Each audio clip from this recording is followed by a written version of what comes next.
सत्य वचन, अमर वचन, जीवित वचन, दिव्य वचन, सत्य वचन, अमर वचन, जीवित वचन। साई दा बामा बनी दा बामा बगरे रे सा नी रे सा नी रे सा नी रे सा नी रे सा। दिव्य वचन, सत्य वचन, अमर वचन, जीवित वचन, दिव्य वचन,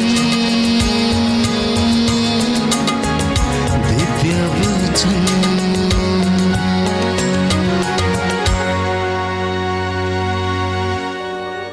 संत लूकस का सुसमाचार अध्याय 13 पद संख्या 10 और उससे आगे।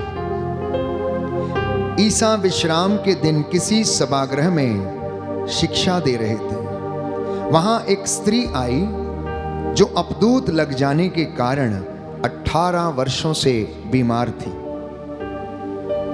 वह एकदम झुक गई थी और किसी भी तरह सीधी नहीं हो पाती थी।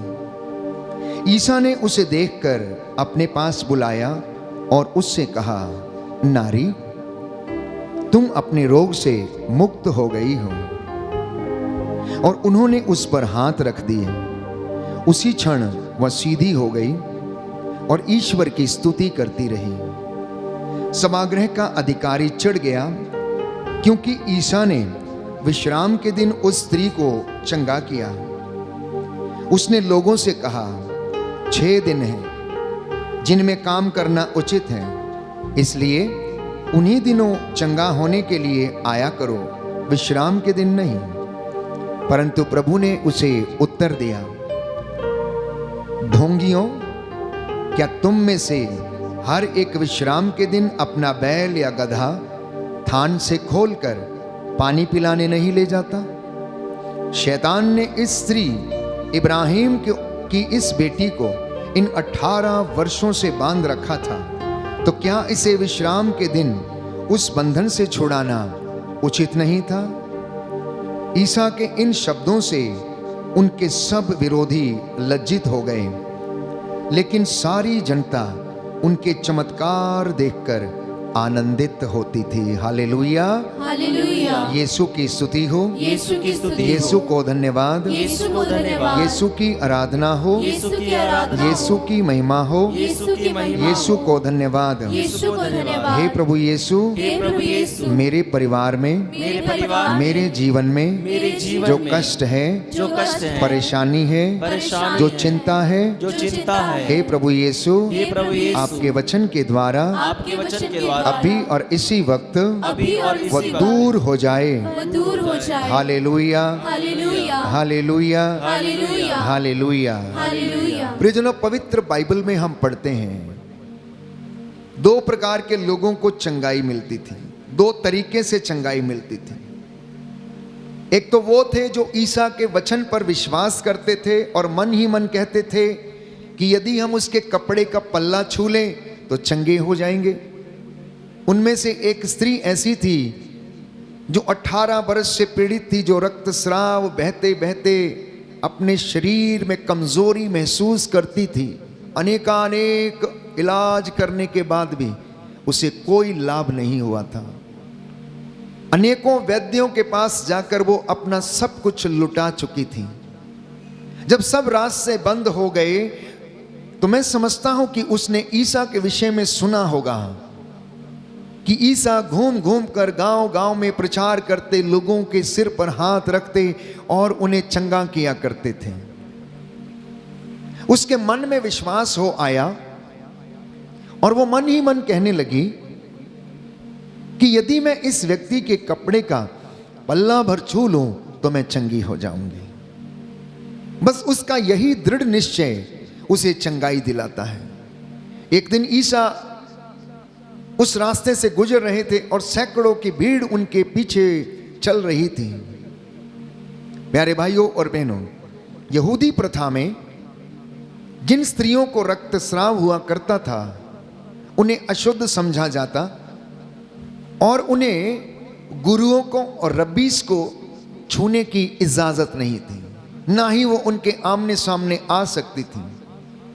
ऐसी स्त्रियों को रबीस को अर्थात गुरुओं को छूने की इजाजत नहीं थी। इसलिए यह लड़की जो 18 वर्ष से पीड़ित थी, प्यारे भाइयों और बहनों, वो मन ही मन विचार करती है और कहती है कि यदि मैं इस व्यक्ति के कपड़े का पल्ला छू लूंगी तो मैं चंगी हो जाऊंगी। वो भीड़ को चीरते हुए जाती है और उसके कपड़े का पल्ला छू लेती है। यीशु आश्चर्यचकित हो जाते हैं क्योंकि उनके अंदर से शक्ति निकलती, सामर्थ्य निकलती, वो इसको महसूस करते हैं और वो पूछते हैं किसने मुझे छुआ। शिष्य उनसे कहने लगते हैं, गुरुवर आप जानते हैं सैकड़ों की भीड़ आपके ऊपर गिरी पड़ती है और आप पूछ रहे हैं किसने मुझे छुआ। बोले नहीं नहीं नहीं, किसी ने मुझे विश्वास के साथ छुआ है, किसी ने मुझे विश्वास के साथ छुआ है। कौन है वो? और वो भीड़ के ऊपर दृष्टि गड़ाते हैं। ये स्त्री डरते कांपते हुए आती है और कहती है और अपना सारा वृत्तांत उन्हें सुना देती है। और प्रभु उससे कहता है, बेटी तेरे विश्वास ने तुझे चंगा किया है, तेरे विश्वास ने तुझे चंगा किया है। तो सुसमाचारों में एक चंगाई लोगों को अपने विश्वास के कारण मिली। एक चंगाई लोगों को अपने विश्वास के कारण मिली जब उन्होंने जीवंत ईश्वर के पुत्र ईसा मसीह में विश्वास किया। उनके परिवार में उद्धार आया, शांति आई, शरीर की चंगाई मिली और वे स्वस्थ हो गए। बोले आमीन, आमीन, हालेलुया, हालेलुया। यीशु की स्तुति हो, यीशु को धन्यवाद। हे प्रभु यीशु, मैं भी चंगा हो जाना चाहता हूँ, मैं भी चंगा हो जाना मेरी चाहता हूँ। दुर्बलताओं में मेरी सहायता कीजिए, मुझे सामर्थ्य दीजिए। मुझे सामर्थ्य हालेलुया, हालेलुया, हालेलुया। हालेलुया। दूसरे तरीके से चंगाई लोगों को यूं मिली क्योंकि ईश्वर के पुत्र ईसा मसीह ने तरस खाकर उन्हें छू लिया और उन्हें चंगा कर दिया। वो यूं ही चारपाइयों पर पड़े रहते थे, लोग उनके खटोलों को उठाकर, बाइबल कहती है, ईसा के सामने लेकर आते और संध्या के समय यीशु लोगों पर हाथ रखते और उन्हें चंगा करते थे। अर्धांग रोगी पर उनको तरस हो आया जो 38 वर्ष से बीमार था। ईसा ने उससे पूछा, क्या तुम चंगे हो जाना चाहते हो? उसने कहा, मेरा कोई नहीं, मेरा कोई नहीं है। जो बेतसाइदा के इस कुंड में, सिलोआम के इस कुंड में जब फरिश्ता इसमें आकर पानी को हिलाता है तो सबसे पहला व्यक्ति जो इसमें उतरता है उसे चंगाई मिलती है, लेकिन मेरे उस पानी में उतरने से पहले कोई दूसरा उसमें आ जाता है। प्रभु को उस पर तरस हो आया और उसने उसे चंगा कर दिया। तीसरे तरीके के चंगाई परमेश्वर ने पुरानी व्यवस्था में हम पढ़ते हैं लोगों को अपने नबियों के द्वारा दी। उसने अपने नबियों की वाणी को सच प्रमाणित किया और उनमें एक उदाहरण अलीशा नबी का है। नामान कोढ़ी, प्यारे भाइयों और बहनों, अलीशा नबी के पास भेजा गया और वहां पर उसने अपना सारा हाल उसे कह सुनाया।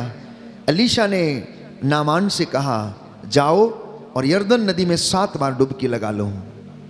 नामान क्रुद्ध हो गया और वो कहने लगा, क्या पूरे इज़राइल में और नदियां नहीं हैं? यरदन नदी एक छोटी सी नदी है, क्या उसमें 7 बार डुबकी लगाना आवश्यक है? क्या पूरे इज़राइल में नदियां समाप्त हो गई हैं? इतनी बड़ी बड़ी नदियां हैं, नील नदी, फरात नदी। प्यारे भाइयों और बहनों, उसके दासों ने उसे समझाया, मालिक, नबी ने आपको छोटा सा काम करने के लिए बोला है और आप इतना क्रुद्ध हो रहे हैं, आप इतना क्रोध कर रहे हैं। आखिर इसमें कौन सी बड़ी बात है? आपको उन्होंने 7 बार डुबकी लगाने के लिए कहा है, इसलिए आप उनका कहना मान लीजिए और जाइए यरदन में डुबकी लगा लीजिए। वो उनका कहना मान लेता है और यरदन नदी में डुबकी लगाने के लिए जाता है। नामान का सारा शरीर कोढ़ से भरा हुआ था प्यारे भाइयों और बहनों। जैसे ही वो 7वीं डुबकी लगाकर ऊपर आता है, पवित्र बाइबल कहती है, राजाओं के ग्रंथ में हम पढ़ते हैं प्यारे भाइयों और बहनों, कि उसका शरीर नवजात बच्चे के जैसा हो जाता है, उसकी स्किन फिर से नवजात शिशु के जैसे हो जाती है। ये परमेश्वर का चमत्कार था। इसलिए यशायाह नबी के ग्रंथ में हम पढ़ते हैं, पवित्र बाइबल हमें बताती है कि परमेश्वर अपने दास की वाणी को सच प्रमाणित करता है। अलीशा ने जो कहा, नामान की जिंदगी में ऐसा ही हुआ। फिर एक और मर्तबा एलिया के विषय में हम प्रार्थना करते हैं कि एलिया एक साधारण मनुष्य था। वो प्रार्थना किया करता था। उसने बड़े आग्रह के साथ प्रार्थना किया कि 3.5 बरस तक पानी न बरसे, और धरती पर पानी नहीं बरसा। बाइबल कहती फिर से उसने प्रार्थना किया कि पानी बरसे, तो फिर से 3.5 बरस के बाद पानी बरसा।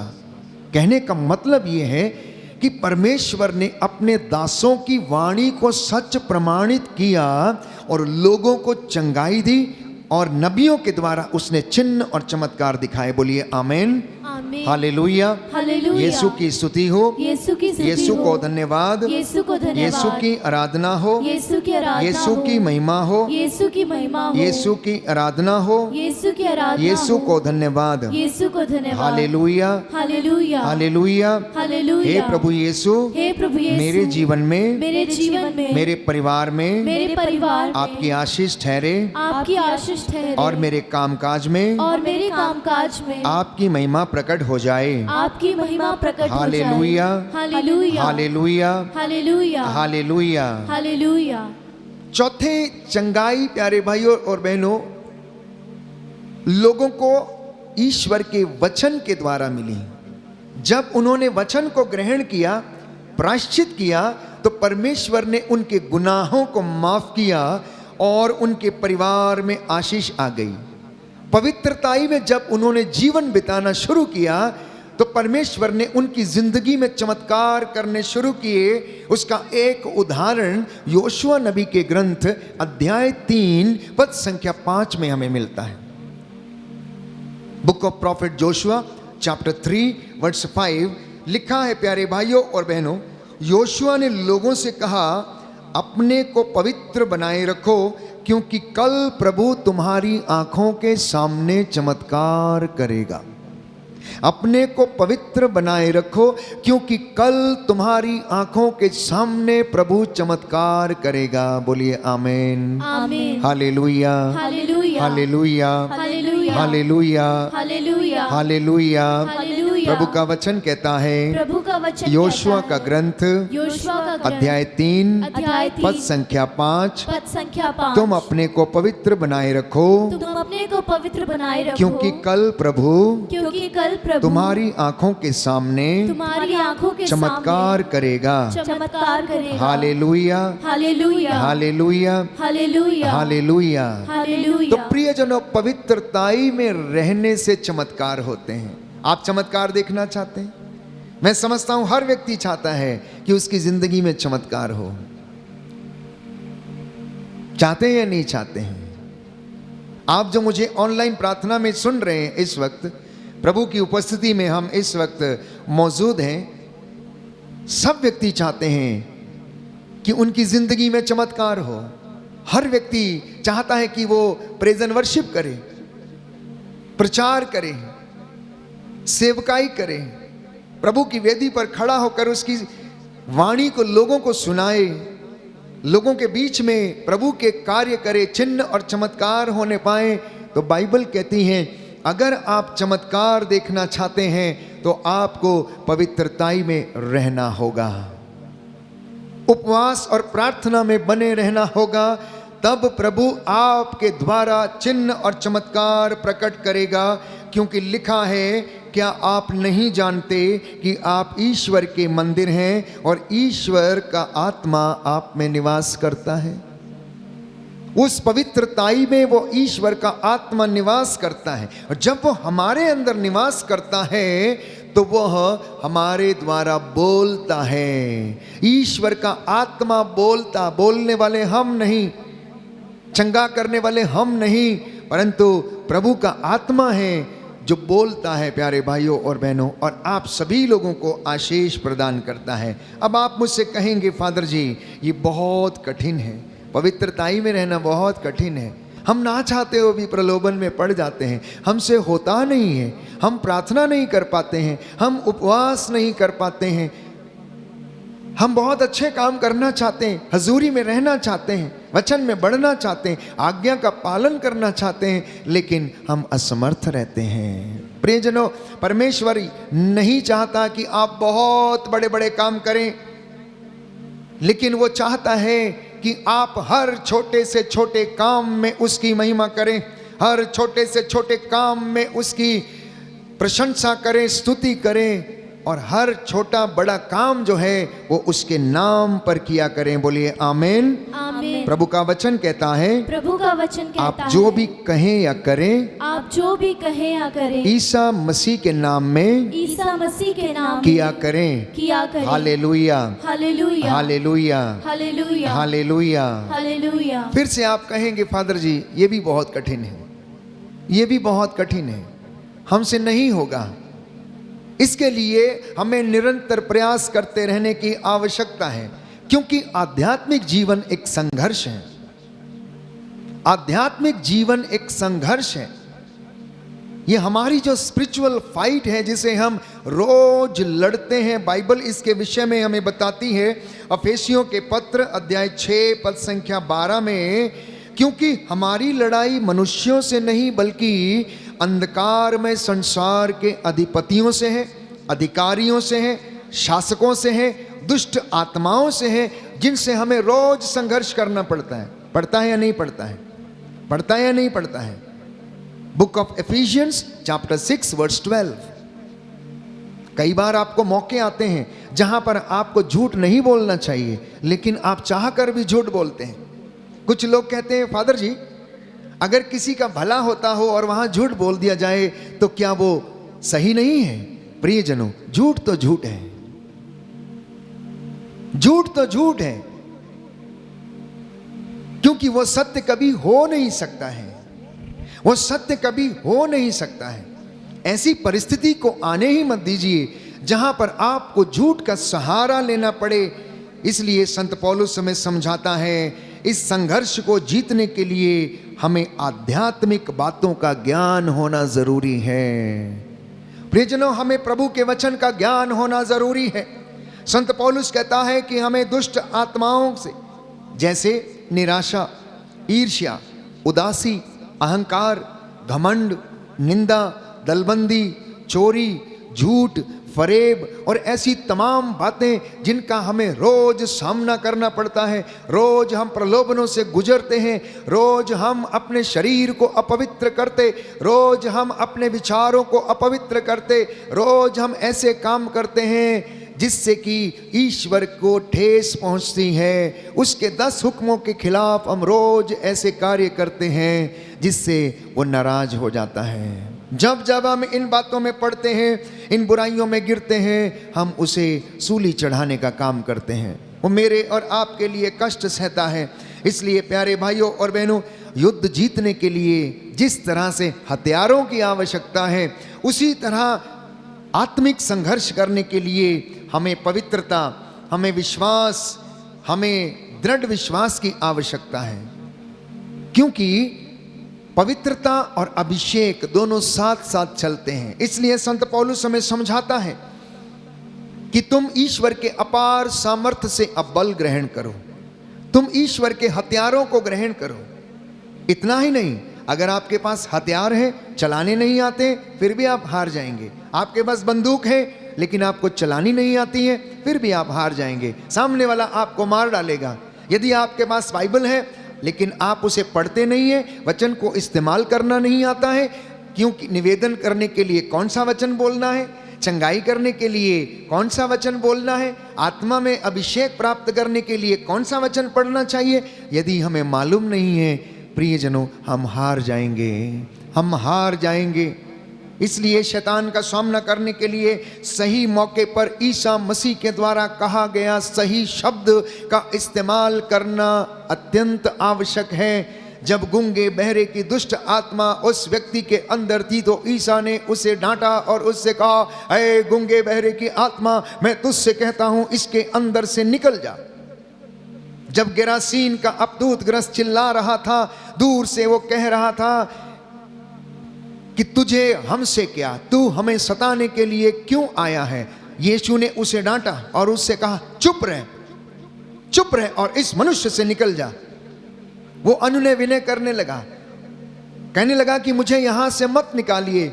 यीशु ने उसे फिर डांटा। प्यारे भाइयों और बहनों, इतना ही नहीं, गेत्समनी बाग में जब यीशु प्राण पीड़ा सह रहा था, उन्हें आग्रह के साथ प्रार्थना किया। देखिए, वो ईश्वर का बेटा था, वो ईश्वर का बेटा था।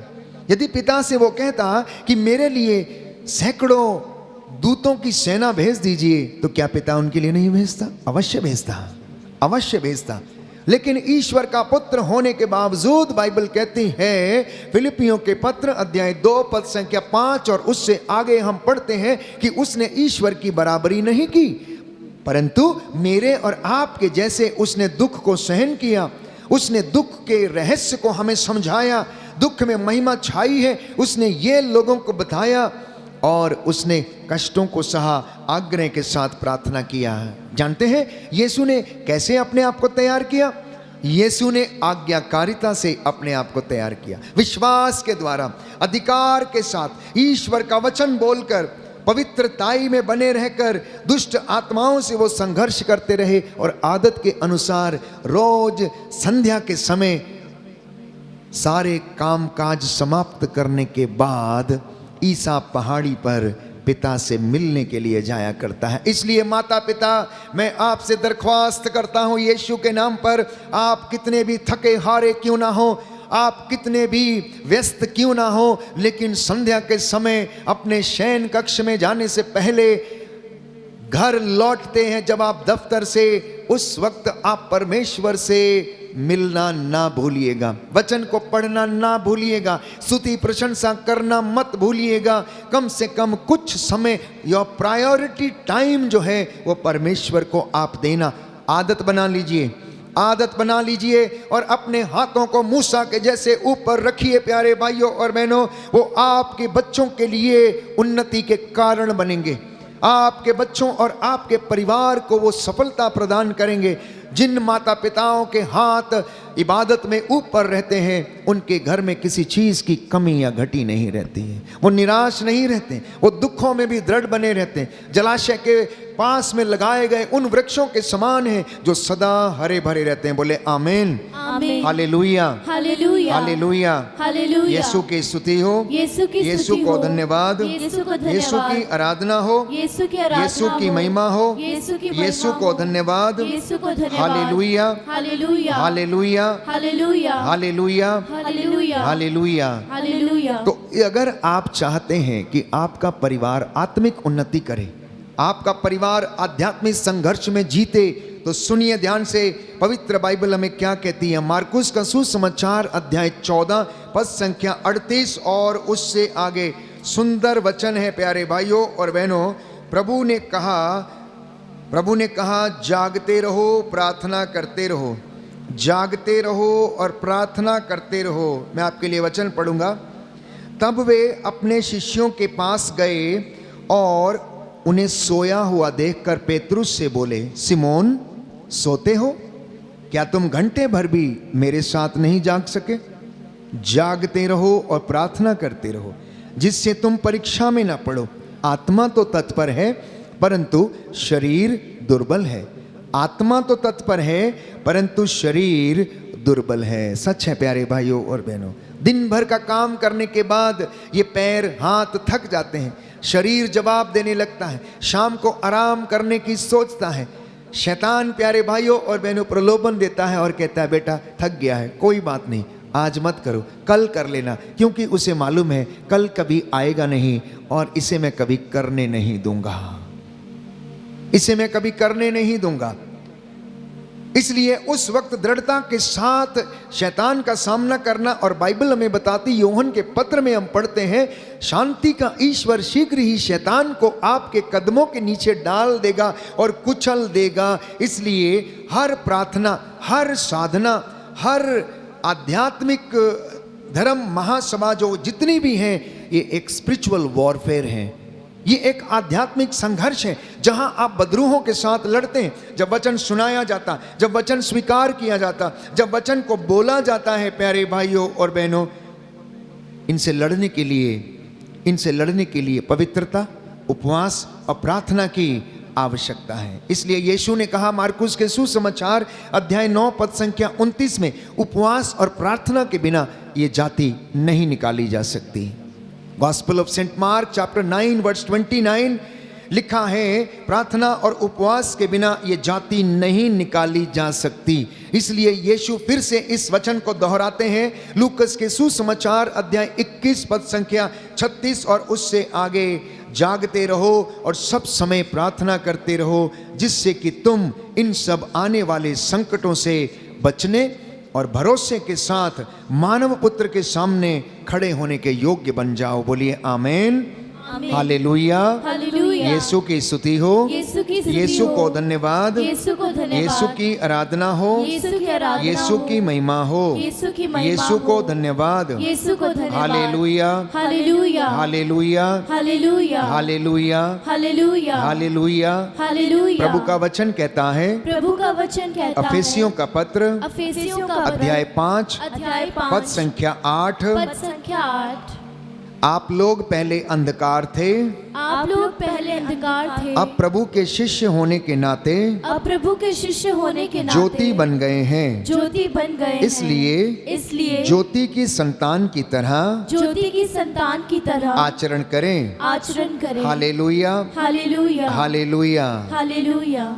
सावधान रहें। यहाँ तक कि प्रभु के चुने हुए दास भी सावधान थे। पौलुस बड़ा सावधान था, इसलिए कुरिन्थियों के दूसरे पत्र अध्याय 2 पद संख्या 11 में वो कहता है,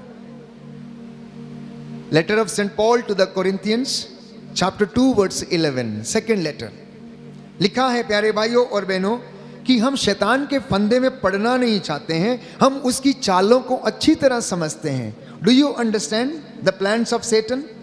क्या आप अपने परिवार में समझते हैं?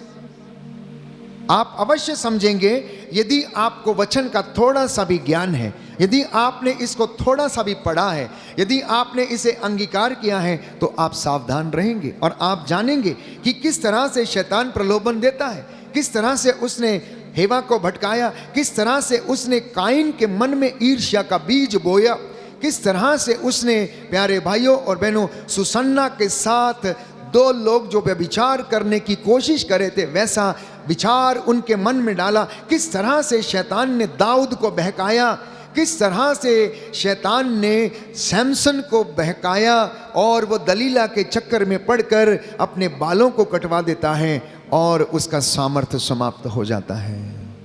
संत पौलुस कहता है मैं सावधान हूं, मैं सावधान हूं, मैं इस इब्लीस की चालों को अच्छी तरह से समझता हूं, हम इसके फंदे में पड़ना नहीं चाहते। ना ना ना ना ना ना ना, हम इसके फंदे में पड़ना नहीं चाहते। संत पौलुस जब पहले साउल था, वो मसीहों के ऊपर अत्याचार करता था, उनको मारता काटता, जितने भी लोग मसीह के अनुयायी थे उन पर वो घोर अत्याचार करता था, उन्हें बांध कर ले आता था। साउल स्तेफनुस की हत्या का प्यारे भाइयों और बहनों समर्थन करता था, लेकिन एक दिन यीशु ने साउल को दर्शन दिए। साउल अपने आप में बड़ा विद्वान था, उसे संहिता का बहुत ज्ञान था, उसे धर्मशास्त्र का भी बहुत ज्ञान था, वो सब कुछ जानता था, लेकिन शैतान उसके ऊपर कब्जा किए हुए था। लेकिन जब उसका एनकाउंटर दमिश्क के रास्ते पर यीशु के साथ हो जाता है तो प्रभु उसके अहंकार को तोड़ देता है। साउल के विषय में यदि आप पढ़ेंगे तो लिखा है कि वो एक वीर योद्धा था, अच्छी घुड़सवारी करता था, अच्छी तलवार चला लेता था, उसको आज तक कोई गिरा नहीं पाता था। लेकिन जब दमिश्क के रास्ते पर वो जा रहा था तो एकाएक बिजली चमकी और वो औंधे मुंह होकर धरती के ऊपर गिर पड़ा। जब उसने आंखें खोलने की कोशिश की तो वह कुछ भी देख नहीं पाया, वो अंधा हो गया था, वो अंधा हो गया था। उसे एक आवाज सुनाई दी, साउल साउल तुम मुझे क्यों सताते हो, साउल साउल तुम मुझे क्यों सताते हो। उसने पूछा कि आप कौन हैं? आप कौन हैं? आवाज ने उत्तर दिया कि मैं ईसा नाजरी हूं, जिस पर तुम अत्याचार करते हो, जिसे तुम सताते हो। प्यारे भाइयों और बहनों, उस आवाज ने उससे कहा, उठो, तुम्हें बताया जाएगा तुम्हें कहाँ जाना है। और उसे अनानियस के घर जाने के लिए बोला गया। वहां पर अनानियस को संदेश दिया गया कि तेल के साथ उसका अभिषेक करो, क्योंकि अभिषेक में ताकत है। अभिषेक आपको अधिकार देता है। अभिषेक आपको वचन बोलने का, चंगाइयां करने का, और जिस पर हाथ रखोगे उनको चंगाई मिलने के लिए आपको अधिकार देता। इसलिए अनानियस ने तेल के द्वारा साउल का अभिषेक किया और वो पौलुस कहलाया। और आज तक प्यारे भाइयों और बहनों, हम पौलुस की शिक्षा पर मनन चिंतन करते हैं, चाहे वो कुरिन्थियों को लिखी गई हो, रोमियों को लिखी गई हो, गलातियों को लिखी गई हो, अफेसियों को लिखी गई हो, तिमोथी को लिखी गई हो, याकूब को लिखी गई हो। उसके 14 पत्र जिसके विषय में हम पढ़ते हैं, यीशु के विषय में जो गवाही उसने दी है, प्यारे भाइयों और बहनों, वो अपने आप में लाजवाब है। सैकड़ों करोड़ों लोगों का मन परिवर्तन कर चुकी है ये पवित्र बाइबल। इसलिए इस वचन को ग्रहण करना और अपने आप को आध्यात्मिक संघर्ष के लिए तैयार करना। उसके बाद जब यीशु ने पौलुस को दर्शन दे दिए और उसका मन परिवर्तन हो गया, तो वो यीशु के लिए मर मिटने को तैयार हो गया। कितनी बार उसके जहाज को तोड़ा गया, उसके ऊपर पत्थर बरसाए गए, उसे अधमरा करके छोड़ दिया गया, लेकिन वो पीछे नहीं हटा। वो कहने लगा, हमने जो सुना, हमने जो देखा, उसके विषय में नहीं बोलना हमारे लिए असंभव बात है। हमारे लिए असंभव बात है। आप लोग ये जान लो कि ईसा मसीह जीवंत ईश्वर का पुत्र जो मर गया था, लेकिन पिता ईश्वर ने उसे मृतकों में से जिलाया पवित्र आत्मा के सामर्थ्य से। रोमियों के पत्र में हम पढ़ते हैं, वो ईसा मसीह जिंदों और मुर्दों का न्याय करने के लिए आएगा। और आज इस वक्त प्यारे भाइयों और बहनों, वो आपसे बातें कर रहा है अपने दास के द्वारा। इसलिए वो चाहता है कि यदि आप इस आध्यात्मिक संघर्ष में बने रहना चाहते हैं तो आप प्रयास करें और ईश्वर की आशीष को आप ग्रहण करें। बोलिए आमीन, आमीन, हालेलुया, हालेलुया, हालेलुया, हालेलुया। यीशु की स्तुति हो, यीशु को धन्यवाद, यीशु को धन्यवाद, यीशु की आराधना हो, यीशु की आराधना, यीशु की महिमा हो, यीशु की महिमा, यीशु को धन्यवाद, यीशु को धन्यवाद, हालेलुया, हालेलुया। तो हथियारों को धारण करना कई बार आपको बताया गया है। अफेसियों के पत्र अध्याय 6 पद संख्या 12 में आप पढ़ना, विश्वास की ढाल, आत्मा की तलवार, ईश्वर का वचन और शांति सुसमाचार, उत्साह के जूते, मुक्ति का टोप पहनकर आगे बढ़ना। क्या आपके पास है? आत्मा की तलवार है आप सबके पास? ईश्वर का वचन है आपके पास? क्या आप लड़ने के लिए तैयार हैं? क्या आप बाइबल को उठाते हैं? शायद आप नहीं उठाते हैं, इसलिए आप गिर जाते हैं। बाइबल कहती है, तू मुझे उठा मैं तुझे उठाऊंगा, तू मुझे उठा मैं तुझे उठा के रखूंगी। क्योंकि ये सत्य का ज्ञान प्यारे भाइयों और बहनों हमें इस पवित्र बाइबल से मिलता है। मैंने आपको कई मर्तबा समझाया, ये हमारे चरित्र का आईना है। ये हमारे चरित्र का आईना है। ये जितनी पुरानी होती जाएगी, पढ़ते पढ़ते आप उतने नए बनते जाएंगे। और जितना आप इसे उठा के रखेंगे, उतना ही आपको ये ऊपर रखेगी, गिरने नहीं देगी। क्योंकि ये आपको ज्ञान देती है, आपका पथ आलोकित करती है।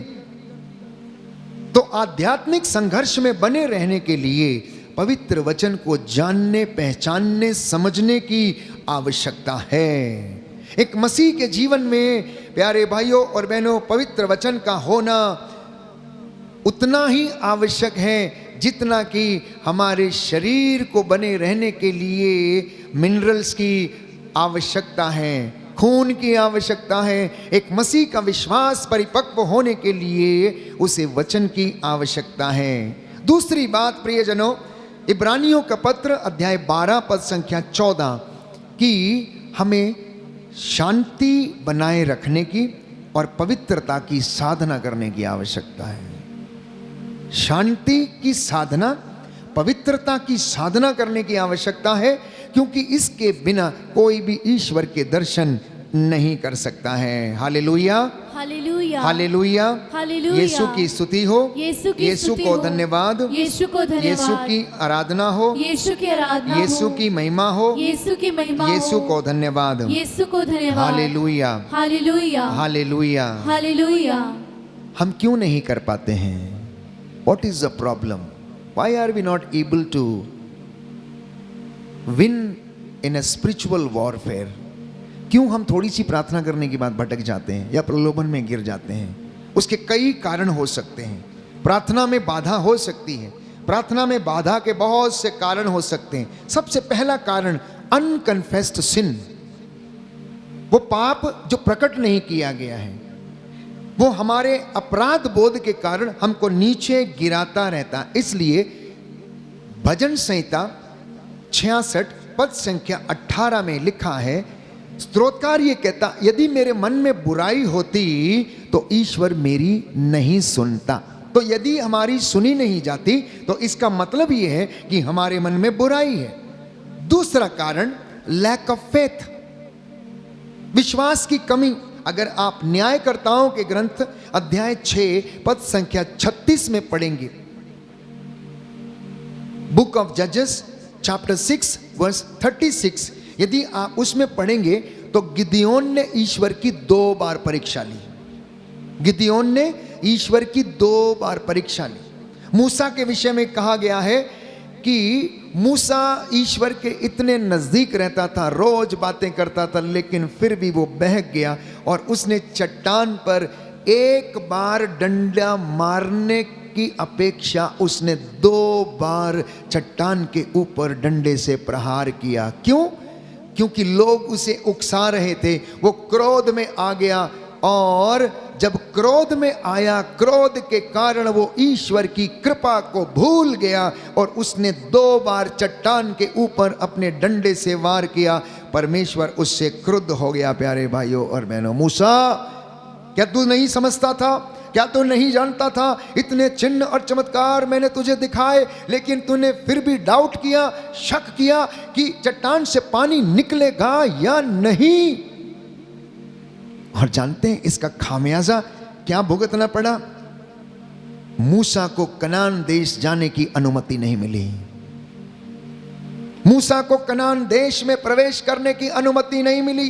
वो नेबो पर्वत पर बाइबल कहती है कि वहां पर उसका देहांत हो गया और योशुआ की अगुवाई में, प्यारे भाइयों और बहनों, परमेश्वर ने इजराइलियों को लीड किया।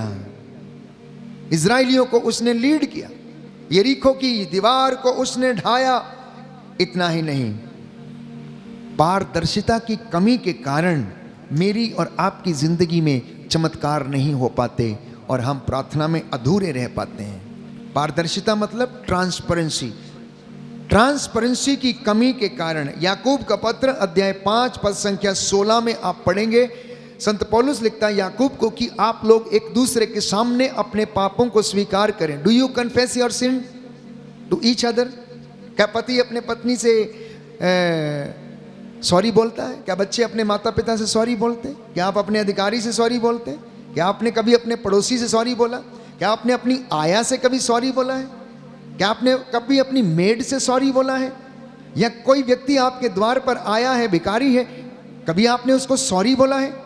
Lack of transparency, lack of transparency, lack of forgiveness, ये प्यारे भाइयों और बहनों हमारी आध्यात्मिक जीवन में बाधा उत्पन्न करते हैं। क्षमा हम नहीं कर पाते हैं, इसलिए प्रार्थना में हमें कुछ मिलता नहीं है, क्योंकि हम अपने स्वार्थ की प्रार्थनाएं करते हैं।